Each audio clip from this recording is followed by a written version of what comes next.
कहानी की शुरुआत रेगिस्तानी ग्रह अराकिस पर अपने लोगों के इतिहास का एक हिस्सा बताने वाली एक महिला से होती है। महिला चानी एक फ्रीमेन है। वह बताती है कि उसके जन्म से पहले से ही ग्रह पर क्रूर हार्कोनिन्स का शासन रहा है, जो मनोवैज्ञानिक पदार्थ मेलेंज की कटाई करके बहुत अमीर हो गए हैं, जिसे मसाला भी कहा जाता है। फ्रीमेन हार्कोनिन्स को बाहर निकालने की कोशिश कर रहे हैं, लेकिन कोई फायदा नहीं हुआ। हालांकि हाल ही में पदीशा सम्राट शादम चतुर्थ ने हार्कोनिन्स को अराकिस छोड़ने का आदेश दिया है। चानी सोचती है कि नए शासक कौन होंगे।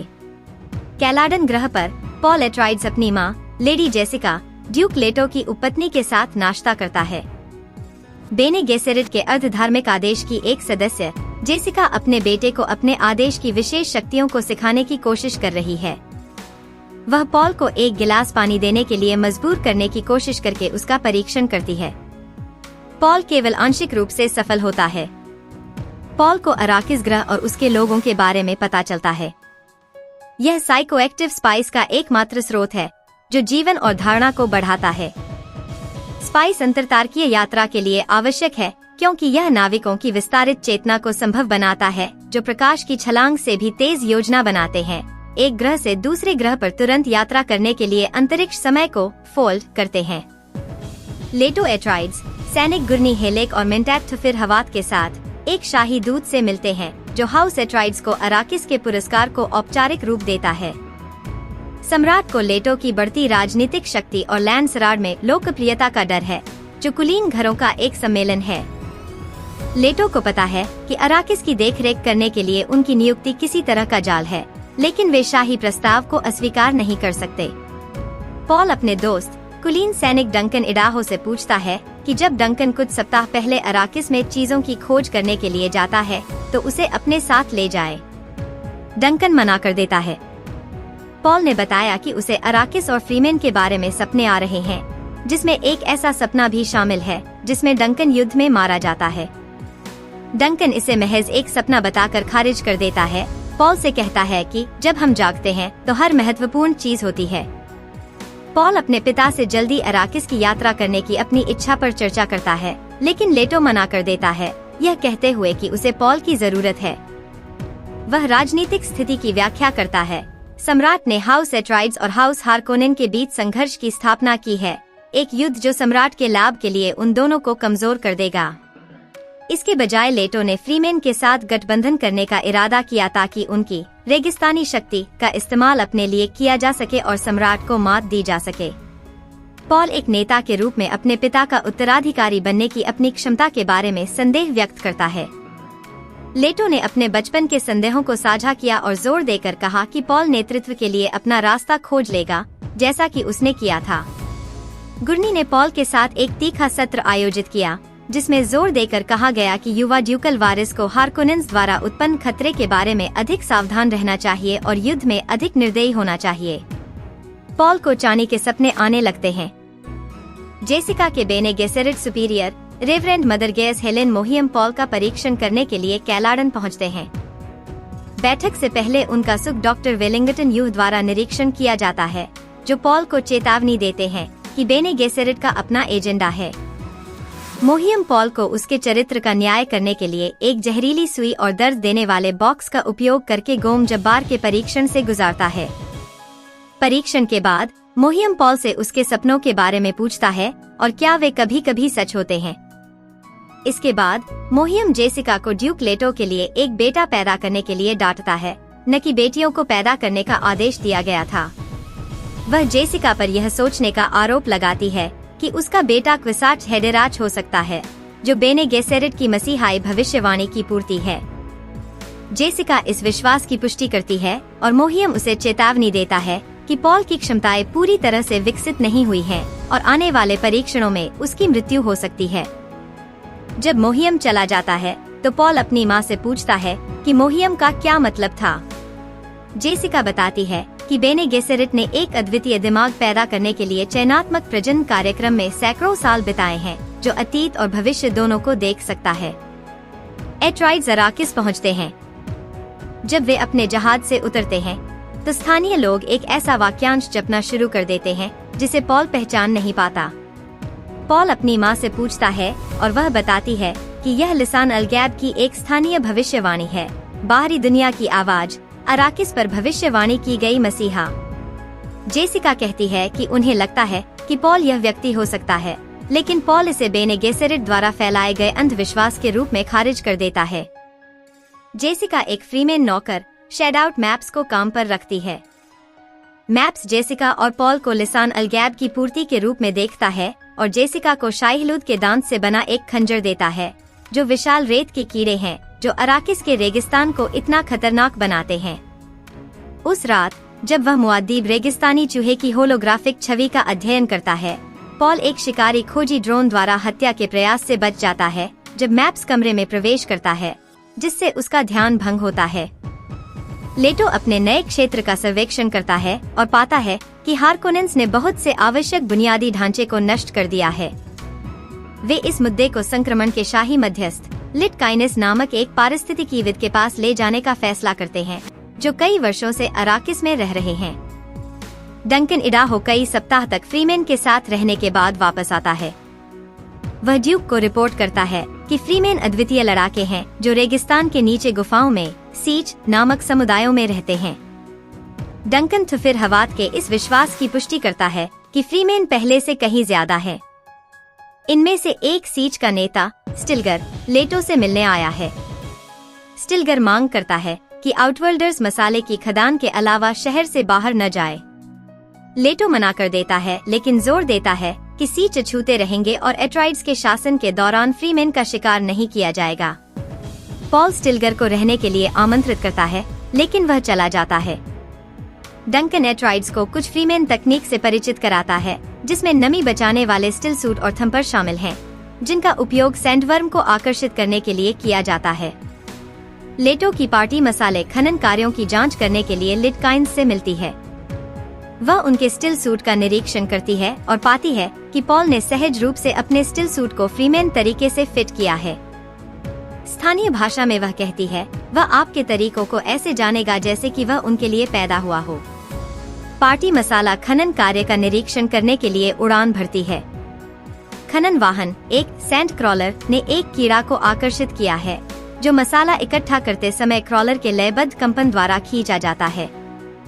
जब एक उड़ता हुआ कैरिल खनन वाहन को हटाने में विफल रहता है, तो ड्यूक लेटो खनिकों को बचाने के लिए पास में ऑर्निथोप्टर्स के अपने छोटे दस्ते को उतारता है।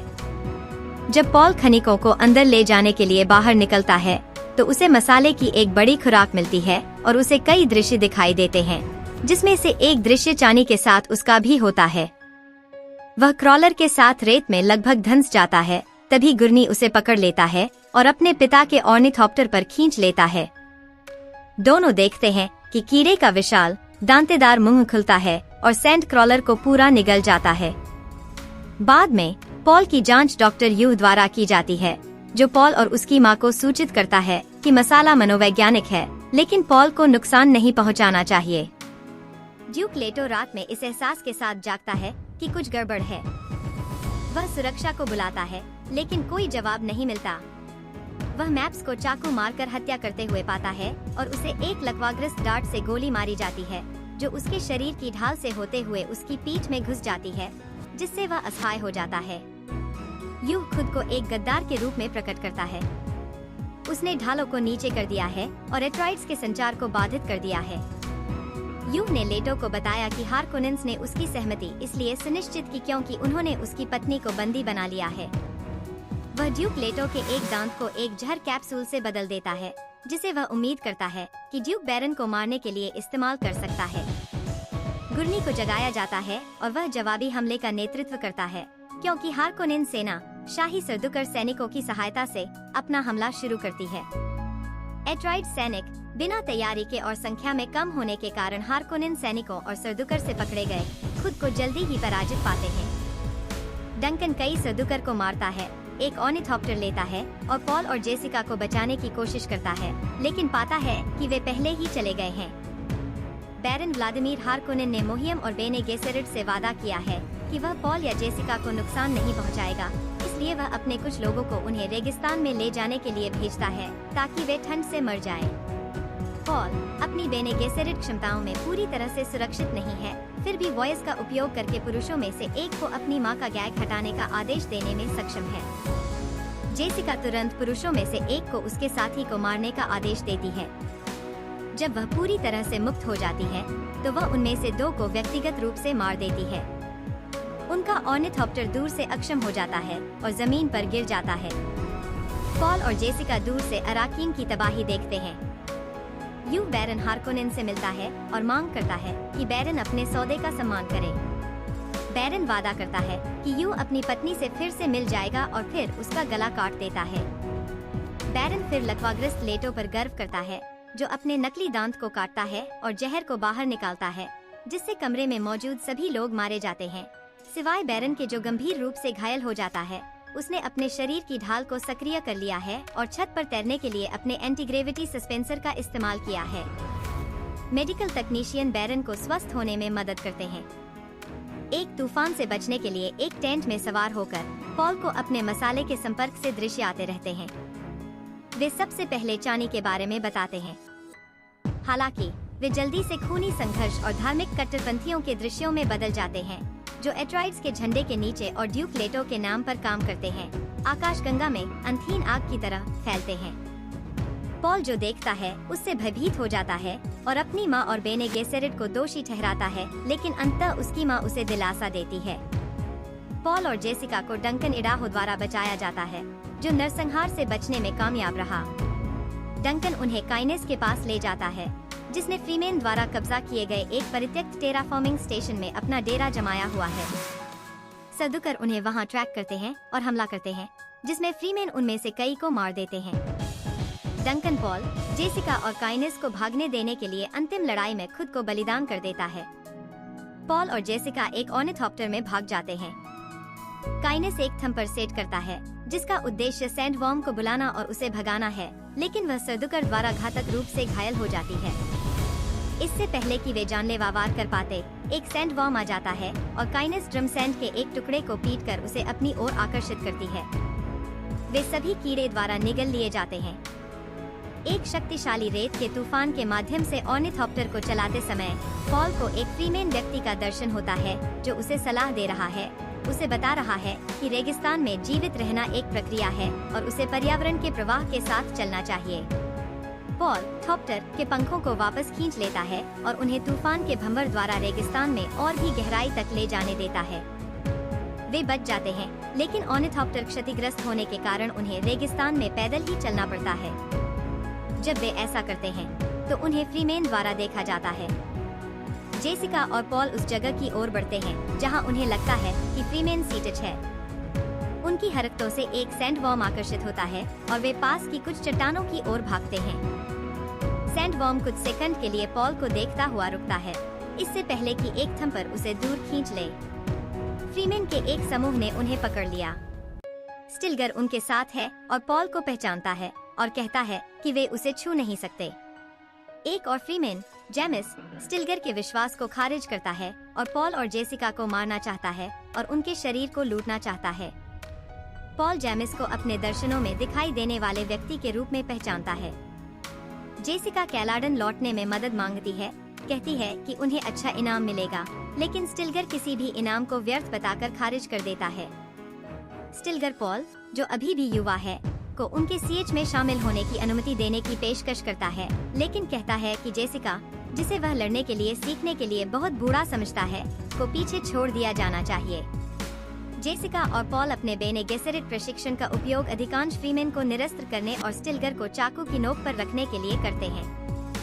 स्टिलगर, यह महसूस करते हुए कि जेसिका एक बेने गेसेरिट है, नरम पड़ जाता है और उन दोनों को सीएच में ले जाने का फैसला करता है। जेमिस विरोध करता है और जेसिका को द्वंद्व युद्ध के लिए चुनौती देता है। पॉल अपनी मां के चैंपियन के रूप में खड़े होने के लिए सहमत होता है। चानी, जो पार्टी में शामिल है, पॉल पर दया करती है, जिसे वह मानती है कि जेमिस के हाथों मर जाएगा, और उसे आत्मसमर्पण करने के लिए कहता है।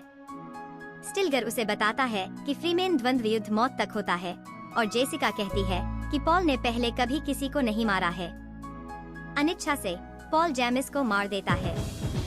संतुष्ट होकर फ्रीमेन पॉल और जेसिका को वापस अपने सिच में ले जाते हैं। पॉल और जेसिका एक फ्रीमैन को असंभव तरीके से एक जीवित कीड़े की सवारी करते हुए देखते हैं। जैसे ही वे रेगिस्तान में अपनी यात्रा शुरू करते हैं, चानी पॉल से कहती है कि यह केवल शुरुआत है।